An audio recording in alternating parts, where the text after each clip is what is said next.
Bircə şirin dadlarla aram yoxdur. Mən acı sevirəm, turş da sevirəm. Ona görə də çiğ köftəyə yox deyə bilmirəm. Qara bulğuru tez soyuq su ilə yaxalayıb üzərinə qaynar su tökürəm. Bulğur şişib tam soyuduqdan sonra keçirəm əlavələrə. Ədviyyatlardan pul biber, isot, sarımsaq soğan tozu, sarı kök, qara istiot, kimyon, acı və şirin paprika, tomat pastası, nar məti də əlavə eləyib soğan və üyüdülmüş qoz qatıram. Bir ədəd kiçik qaynadılmış kartof, zeytun yağı və nar şərab da öz yerində.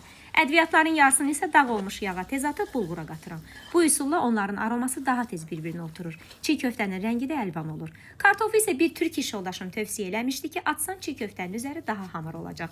Ya əllə yoğururam, ya da mikserin dəmir başlığı ilə qarışdırıram.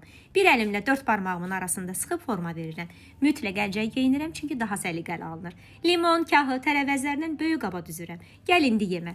Türk mətbəxindən ən sevdiyim reseptlərdəndir. Növbəti dəfə isə türklərin başqa bir ləzzətli reseptini paylaşacağım. İndi deyin görüm, bəs siz çiğ köftəni acılı sevirsiniz yoxsa sadə?